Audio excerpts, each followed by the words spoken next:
On va jaser de gens qui ont perdu leur job pour quelque chose de niaiseux, mais juste avant, un petit texto, Max, t'es pas seul à courir dans les flaques d'eau. On sait que j'ai parti le mouvement des chesters, ceux qui courent en chest quand il fait beau. Et là, je parle le mouvement des flaqueux, ceux qui sautent dans les flaques d'eau. Et Emmanuel Vigneault me dit, moi aussi, lorsque je cours, je prends toutes les flaques d'eau, amusant et rafraîchissant. Faites-les, c'est très thérapeutique. Ben, voilà. Une journée de marde, saute dans l'eau. Saute dans l'eau. Vraiment, les pieds joints, il faut que ça splash. Dans une flaque. Ben oui. OK. Parfait. L'humoriste Sacha Baron Cohen, c'est lui qui joue le rôle de Borat, entre autres, au cinéma, et Bruno. Il a fait des films, tu sais, puis il piège des gens vraiment à la caméra. Donc, les gens savent qu'ils sont filmés, puis il joue des personnages. Et là, il fait ça à des politiciens aux États-Unis, puis ça fait beaucoup jaser. Parce qu'il se fait passer, entre autres, pour un ancien agent secret du Mossad. Et là, dans l'épisode qui a été diffusé dimanche, il y a un sénateur républicain, en fait, un parlementaire républicain. Mais c'est quoi son poste? Parce qu'on n'aurait pas dit parlementaire, mais c'est un sénateur? Non, il voulait se présenter, je pense, pour être sénateur, mais là, non, un élu, en tout cas. Un élu, c'est important. Et donc, il lui donne des cours antiterroristes, supposément, à la caméra. Et là, on voit l'élu, entre autres, se baisser les culottes pour se défendre avec ses fesses. Il le fait vraiment. Il fait tout ce qui se fait demander. Mais attends, c'est pas Sacha qui l'a convaincu de baisser ses culottes? Oui. Sacha joue le coach. Mais je pensais que c'était le politicien qui dit, garde, moi, on m'a enseigné ça. Non. Il suit toutes les instructions. À un moment donné, on lui dit, il faut que tu dises un mot qui est très raciste pour te faire remarquer dans une foule s'il y a une attaque terroriste. Et là, il se met à hurler ce mot-là, qui est un mot très insultant pour les Noirs. Et là, le mot N. Là, il dit le N-word, mais finalement, après ça, il dit non, c'était pas ce N-word-là, c'était pas ça pantoute, qu'est-ce que t'as fait là? Mais là, le politicien court, les culottes aux genoux, en train de crier ce terme raciste-là. Il imite de façon très raciste aussi un Chinois. Écoute, ça va pas, là. Il torture même un supposé terroriste qui a été capturé. Non. En lui coupant la bisoune. Attends une minute, c'est pas fini. Qui est en fait une saucisse. OK? Et là, Sacha Baron Cohen. Je suis le seul qui écoute présentement qui est juste pas bien. Qui est comme le coach israélien lui dit une fois que t'as coupé la bisoune, il faut que t'en manges. Fait qu'il mange la saucisse. Écoute, ça n'a aucun sens. Tu te dis, mais faut-tu être cave pour pas catcher comme un nez? À quel moment t'arrêtes, là? J'ai mal. Y a-tu une flaque d'eau pas loin? Faut jamais. Alors, le gars a perdu sa job, a dû démissionner aujourd'hui. Il y avait beaucoup de pression pour démissionner, forcément, de ses collègues. Et ça nous a amené à se demander, est-ce qu'on a déjà perdu? Parce que ça, évidemment, la raison était quand même très valable pour qu'il perde sa job, on s'entend. Oui. Mais avez-vous déjà perdu une job pour une niaiserie? Oui.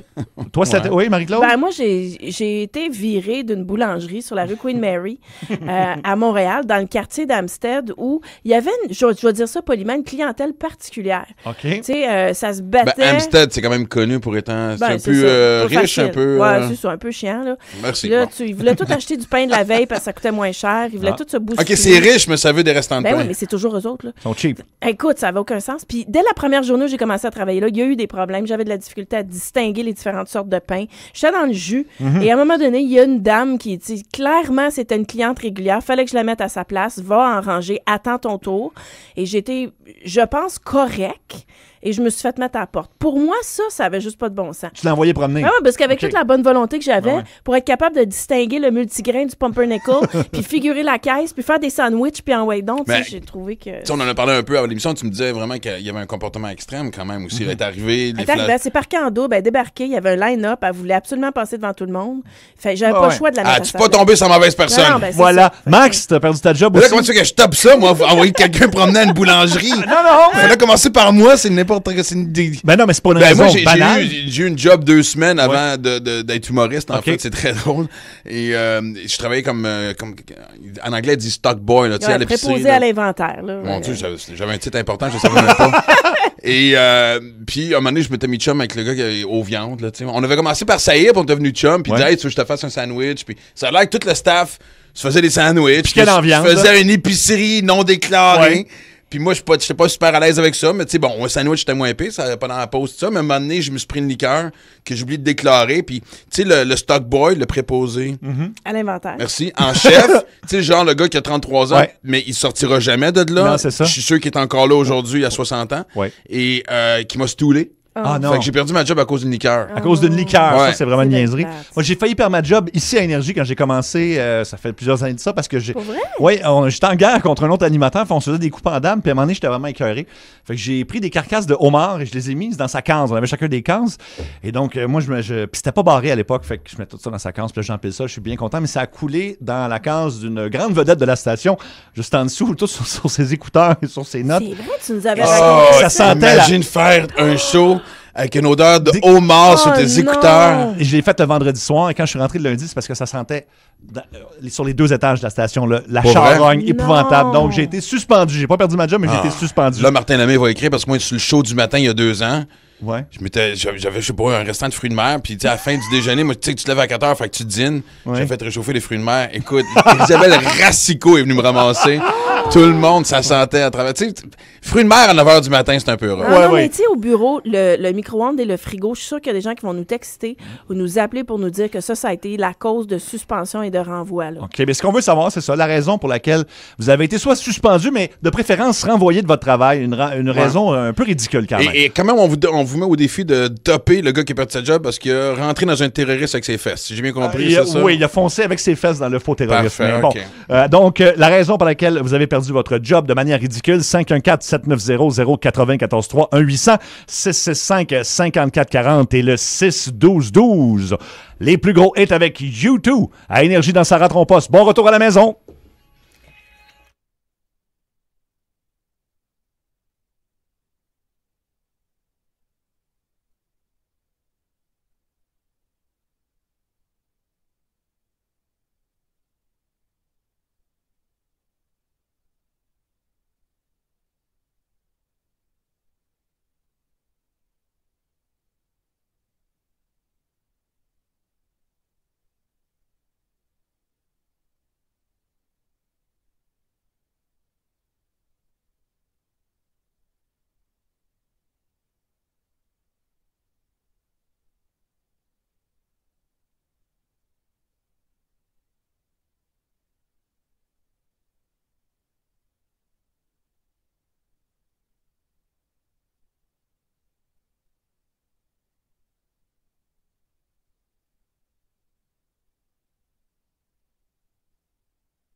16h11, avez-vous déjà perdu votre emploi pour une raison ridicule ou niaiseuse? Il y a beaucoup de gens qui nous téléphonent au 6-12-12 aussi. Oui, mon chum a perdu sa première job étudiante au Valentine parce qu'il mangeait trop de hot dog.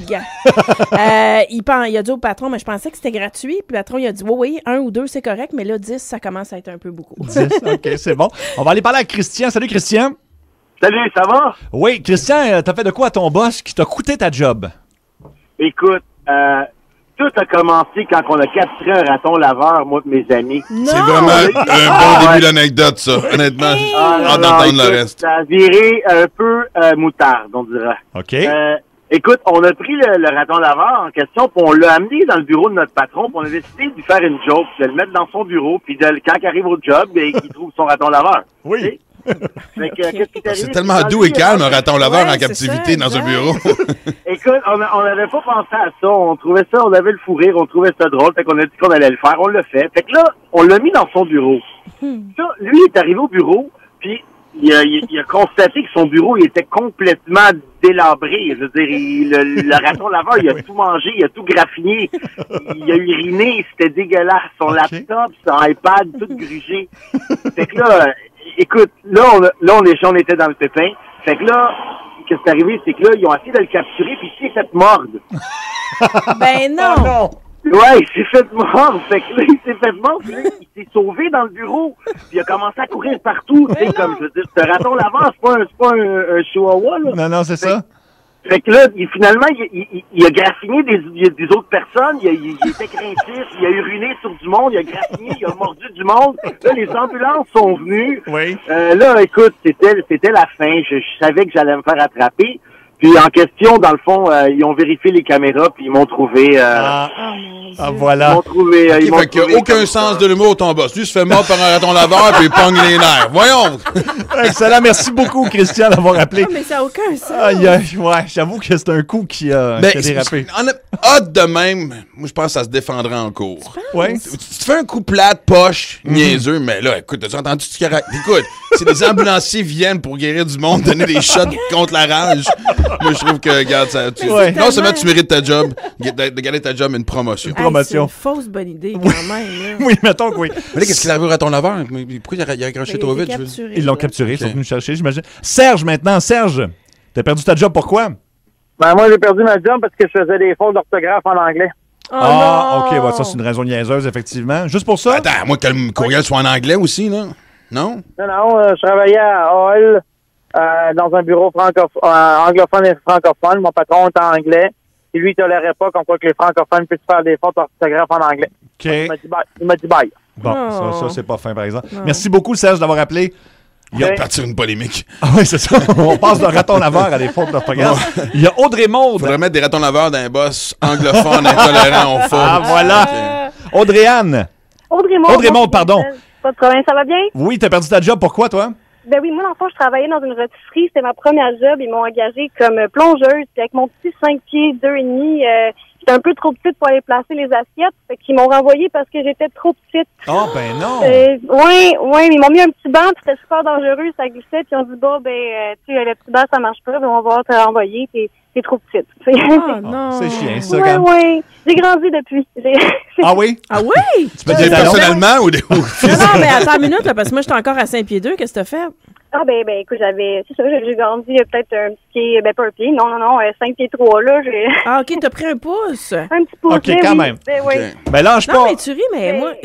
Oui, non, mais merci beaucoup d'avoir appelé. Moi, quand j'étais barman, j'étais obligée de mettre des talons, sinon, j'étais pas capable d'aller chercher les verres. Ben oui. Ben moi, tu vois, tu sais, quand tu dis se coucher moins niaiseux, je sais pas que maintenant, la grandeur minimum pour être plongeur, c'est 5 pieds 3. C'est 5 pieds 3. Clairement. Maintenant, je fais comme... Ah, OK, cool. Il y a des standards un peu partout qu'on connaît pas, là. Texto 6-12-12? Je me suis fait avertir d'arrêter de partir trop vite de la job parce que partir vite dans le sens de partir rapidement. Parce que ça faisait lever la poussière de roche dans le parking. C'est ça que je veux dire par rapidement. Okay, wow. Le lendemain, j'étais arrivé, j'ai fait des donuts. Voilà. Excellent. C'est le temps de nous appeler pour jouer à Quel ange tu me donnes à 514-790-0943. 1-800-665-5440. On va tenter de deviner votre âge en vous posant des questions très brillantes et s'en approcher le plus possible sans dépasser. Au retour, en musique.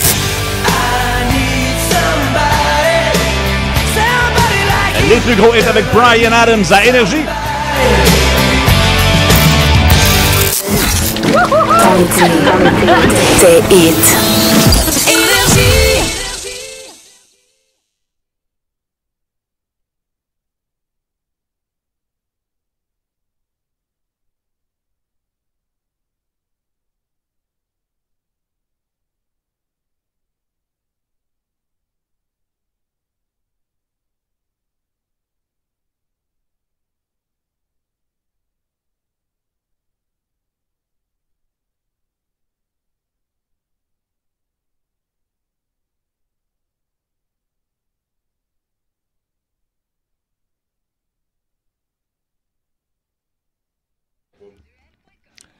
Mario, coup d'œil sur les traversées de la Rive-Sud. Oui, c'est pas un gros après-midi pour le retour à maison, encore une fois. D'abord, pour le tunnel, on est à peine au cours Hochelaga. Si vous entrez à Montréal, c'est industriel jusqu'à la métropolitaine. Pont Jacques-Cartier, on parle de volume seulement. Pour le pont Victoria, c'est lourd sur Wellington. Oui, une fois qu'on est arrivé sur Bridge, ça circule plus facilement. On est à de la Vérandrie en direction du pont Champlain. Et pour le pont Mercier, on perd la vingtaine de minutes là, à partir de l'échangeur de Ville-Saint-Pierre jusqu'à la fin de la traversée. Maintenant, on a un accident 13 Sud dans la bretelle qui vous mène vers la 20S, c'est la voie de gauche qui est obstruée. Chez Couche-Tard, carburant aux économies, c'est facile. Dès le premier litre à la pompe à essence, vous accumulez jusqu'à 3 cents. C'est en remise $, CAA.